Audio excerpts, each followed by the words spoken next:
India Today has accessed the call detail records of Sushant's former house manager Samuel Miranda, which reveals his connection with drug peddlers Zaid and Karamjeet.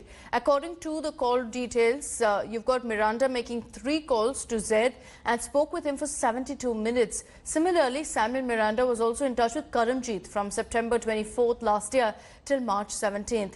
During this period, peddler Karamjeet dialed Miranda 17 times and spoke with him for more than 300 minutes. This comes as the Narcotics Bureau intensifies its probe into the Rhea-Drug link case. After conducting multiple raids in Mumbai and Goa, the agencies rounded up 7 more alleged drug peddlers. Among the detailed suspects include Karamjeet, who was allegedly supplying drugs to Rhea's brother Shavik, and Samuel Miranda.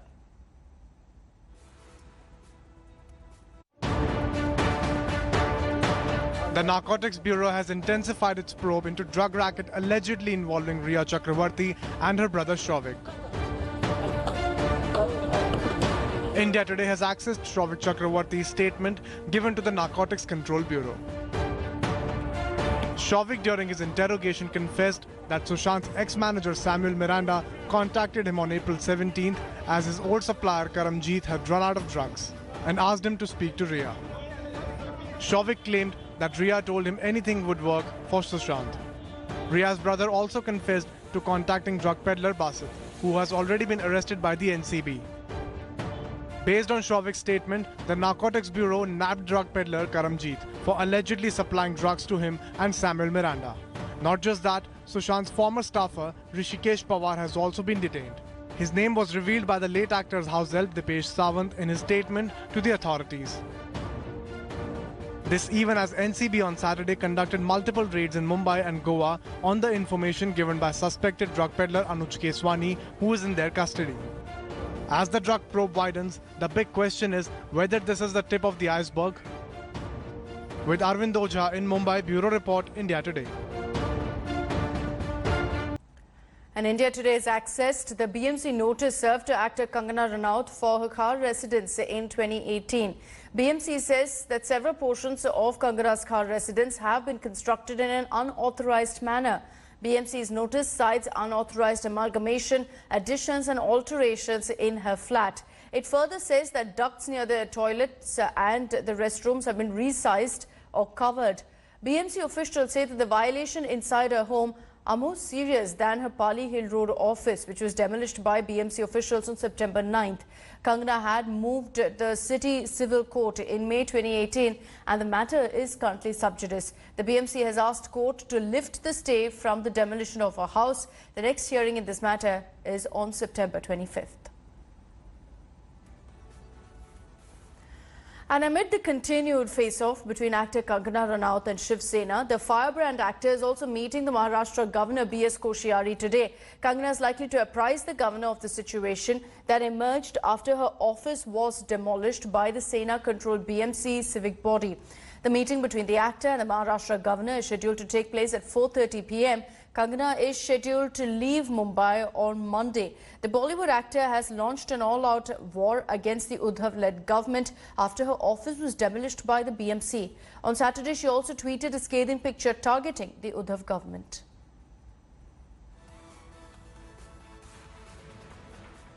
Sticking to news from Mumbai and the Shiv Sena, a Navy veteran was thrashed after he forwarded a WhatsApp message which had a cartoon of Uddhav Thackeray. The incident has triggered a massive political storm in Maharashtra. All the updates in this report.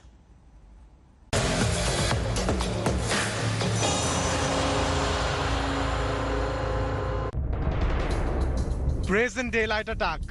Gundaism on full display. Navy veteran brutally beaten up.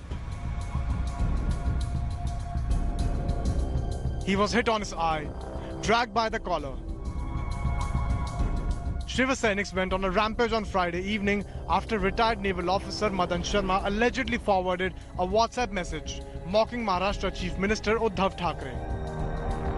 मुझे मालूम नहीं था कि कौन बुला रहा है, लेकिन नंबर से मैं नंबर दे दिया हूं मैं, और वो बुला रहे थे कि हमको बात करने का है, वो कुछ वायरल मैसेज के लिए। मैं बोला कि मैं काम कर रहा हूं, मैं बाद में आऊँगा, कोई बात है तो बतला दीजिए। तो बोल तो फिर 2-4 बार कॉल आया मेरे को, फिर दूसरा दफ़े एक और कॉल आया, तो उस पर हमको धमकी दिया गया कि ऐसा करते हो घर पर आकर के मारेंगे। Angry over the incident, his son demanded president's rule. Forwarded message, जो कार्टून का मैसेज है, वो एक फॉरवर्डेड मैसेज के लिए इतना बड़ा एक 65 इयर्स ओल्ड आदमी को वो इस तरीके से मार सकते हैं। मैं साधारण नागरिक बिल्कुल सेफ नहीं है। ये इधर जो भी मुंबई में हो रहा है, ये खत्म होना चाहिए। ये टोटली खत्म होने के लिए प्रेसिडेंट रूल बहुत जरूरी है महाराष्ट्र में। री इलेक्शन बहुत जरूरी है महाराष्ट्र में। His daughter alleged that their father was harassed even by Mumbai cops. उनकी जान भी जा सकती थी, ये लोग जैसे मारे हैं। अभी तो एक ही फुटेज आया हुआ है, सर्कुलेट हुआ है, बाहर का फुटेज आया नहीं है। वो 1 घंटे बाद आई और 2 पुलिस वाले आए और मेरे दरवाजे पर खड़े हो गए फ्लैट के, और बोल रहे हैं कि आपके पिताजी को लेके जाना है। All the 6 accused Shiv Seniks are now out on bail on surety bond of 5,000 rupees, keeping the court's COVID guidelines in mind. While the accused might have gotten temporary relief, the pressure is only mounting on the Uddhav government. Opposition BJP launched an all-out attack, protesting outside the Joint CP's office in Kandivali along with the victim's daughter. शर्म आनी चाहिए इन्हें। हम अनुरोध करते हैं महाराष्ट्र सरकार से कि जिन नेताओं ने इन फौजी भाइयों को मारने का दुस्साहस किया है, उन्हें कड़ी से कड़ी सजा मिलनी चाहिए। और शिवसेना के मन में कौन सा ऐसा डर है, कौन सा ऐसा भय है, कौन सी ऐसी उनकी बौखलाहट है कि उनका हर कदम एक नई गलती को जन्म दे रहा है और उनकी एक नई गलती उनके विनाश के लिए कारण बन रही है। Former Maharashtra Chief Minister Devendra Fadnavis also tweeted about the incident. Please stop this Gunda Raj, Honorable Uddhav Thackeray ji. We demand strong action and punishment to these goons. Actor Kangana Ranaut was not far behind in training her guns once again at the Chief Minister Uddhav Thackeray. Maharashtra में सरकार का आतंक और अत्याचार दिन ब दिन बढ़ते ही जा रहे हैं। मैं यही चाहती हूँ कि सत्ता और राजनीति से परे यहाँ पे मानव और साधारण मानवीय के हक के चलते केंद्र सरकार इन चीजों में हस्तक्षेप करे और हमारे संवैधानिक अधिकारों को बचाए। Not just from netas and celebs, the Navy veteran also found support from his defense fraternity. हम देखेंगे कि अगले बार ऐसे कार्रवाई कभी नहीं करे, इसलिए हम आज उद्धव जी को भी मिलेंगे और ये कार्रवाई बंद कराएंगे। We are all joining. We are from Mexico. Our president is coming. Brigadier Sudhir Sawant will be here, and we are all showing our entire country that we are all together. Whether Sena or any other government, we are not bothered, but we are sure that all ex-servicemen are together. Shiv Seniks attacking an ex-serviceman has turned into a political snowball in Maharashtra, with BJP taking this as an aggressive stand. The question to ask is whether the government of MVA will have to pay the price of some Shiv Seniks attacking an ex-serviceman. With camera person Mangesh Amre, Mustafa Sheikh in Mumbai for India Today. Another story we're tracking closely this Sunday morning is on the Delhi police having named CPIM General Secretary Sitaram Yechuri as well as Swaraj Abhiyan leader Yogendra Yadav, economist Jayati Ghosh and Delhi University Professor Apurva Anand in a supplementary charge sheet in the February riots case. The Delhi police says that the names are part of the disclosure statement of one of the accused in connection with organizing and addressing these anti-CAA protests. In a series of tweets, Yechuri accused the Modi government of misusing state machinery to target the opposition. The riots in Northeast District between February 23rd and 26th claimed 53 lives and left 581 people injured. We also spoke to Yogendra Yadav about his name being mentioned in the supplementary charge sheet. Here's what he has to say. I think it's a conspiracy against Delhi police. Poor fellows have been given a conclusion before they could begin investigation. The Home Minister of this country on the 11th of March made a statement on the floor of the House, which pretty much announced the conclusions of the investigation. And then Delhi police has been asked to investigate. So, those people who made blatant statement in public, clearly inciting, the police does not even ask them. They have not even been invited for one round of questioning. What about Kapil Mishra? What about the union ministers who were openly inciting people? They have not even been questioned. And those who speak about Gandhi, non-violence, truth, democratic means, they are being dragged into this net. So I think it's a conspiracy to malign whatever the image is left of Delhi police. Just a day before the national eligibility and entrance test, two students in Tamil Nadu have died due to suicide. 18-year-old Jyoti Durga died by suicide in Madurai due to stress about securing admission in a medical college. In a suicide note that she left behind, she says that she studied well but afraid, and her family is not to blame themselves. She also added that she is taking this extreme measure due to a fear of failing the exams and not being able to secure a seat. Another incident that was reported soon after is that of a 20-year-old NEET aspirant from Dharmapuri, M. Aditya, who was found hanging in his residence. Actor-politician Kamal Hassan has urged the government to come up with alternatives. He has in fact put the onus on the state and the central government.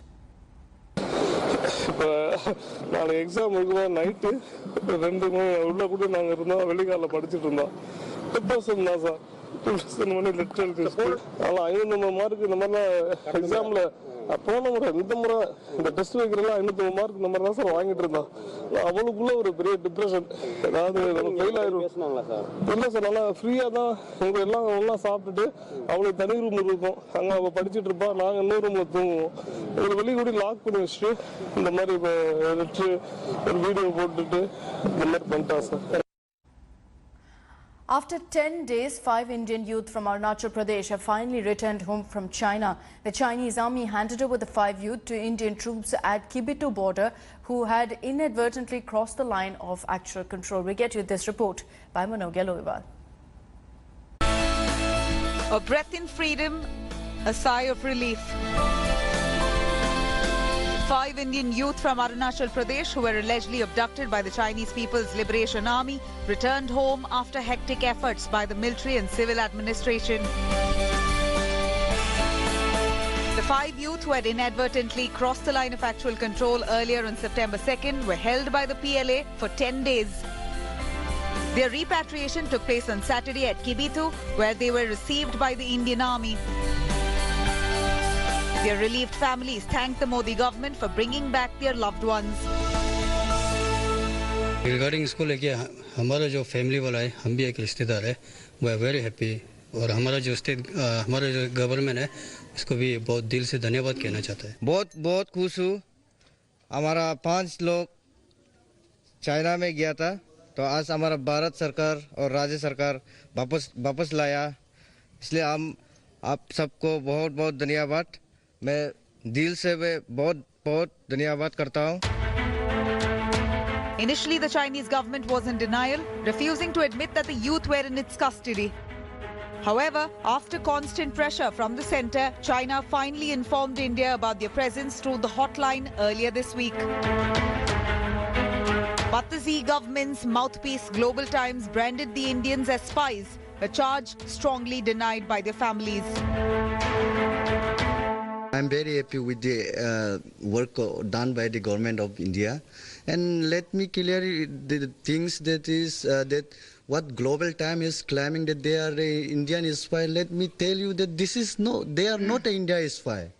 We are just they were just a hunter.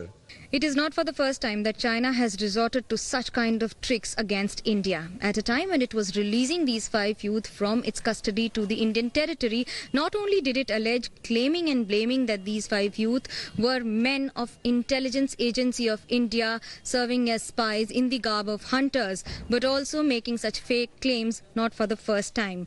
However, the country and the world knows what is reality, and the fact that these tricks have been just too handy for China forever for now. With camera person Tapas Berry, this is Manogya Loiwal in Upper Subansiri district, Arunachal Pradesh for India Today. While the situation along the line of actual control remains tense, India continues to dominate key heights. Importantly, the Indian Army set up defences at an altitude of nearly 20,000 feet on the north bank of Pangong Tso, giving it a clear view of the Chinese positions. This is a special report by Gaurav Sawant.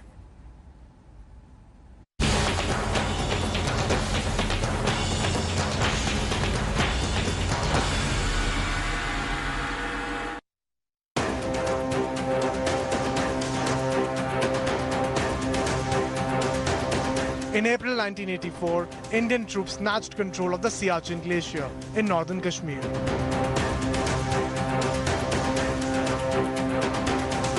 "30 years on, India continues to dominate the icy heights, giving it a huge strategic advantage. The way we have now occupied heights south of Pangong Tso, Helmet Top, Black Top, Magar Hill, Gorong Hill, Zangla, Richinla, it's extremely difficult for anybody to dislodge a defender if he's entrenched himself. It's not easy. The heights in mountains favor the defender, and anyone who occupies such great heights, it's virtually impossible for the attacker to dislodge him from there." Now in the conflict zone of Ladakh, Indian Army has once again changed the balance of power by occupying key heights along the Pangong Tso. It's not just the LOCization of the LAC that is happening at this point of time, but the Siachenization of the LAC at some of these locations where the army is now dominating on extreme high altitudes between 17,000 and 20,000 feet above mean sea level. While tensions are at an all-time high, it's advantageous for India in eastern Ladakh. As we told you here on India Today, the Indian Army is no longer playing defensively, but preempting and acting first to thwart the Chinese.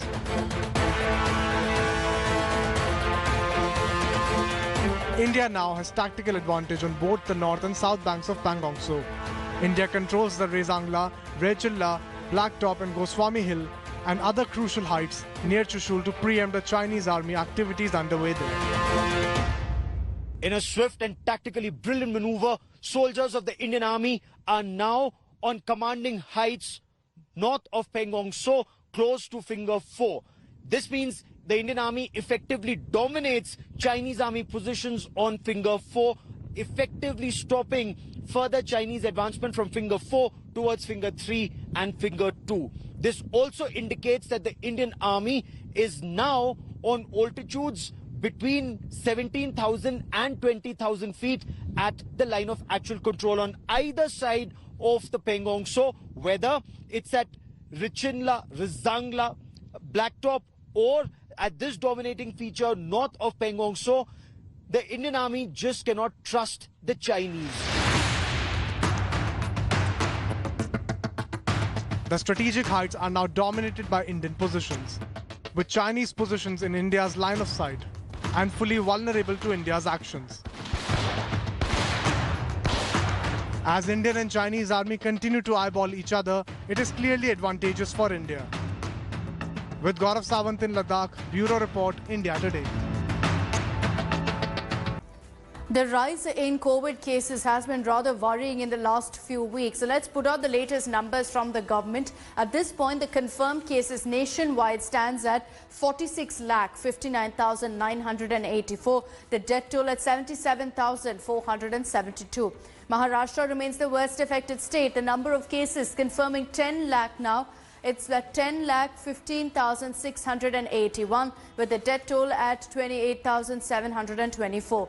Andhra Pradesh is the second worst affected state in the country with 5,47,686 cases and 4,779 deaths. Over to Tamil Nadu, where the numbers currently stand at 4,91,571. That's the number of confirmed cases, with in fact 8,231 deaths in Tamil Nadu so far. So those are the latest figures as of 7 a.m. this morning. Let's also get you details of what are the developments as far as the hunt for a COVID-19 vaccine is concerned.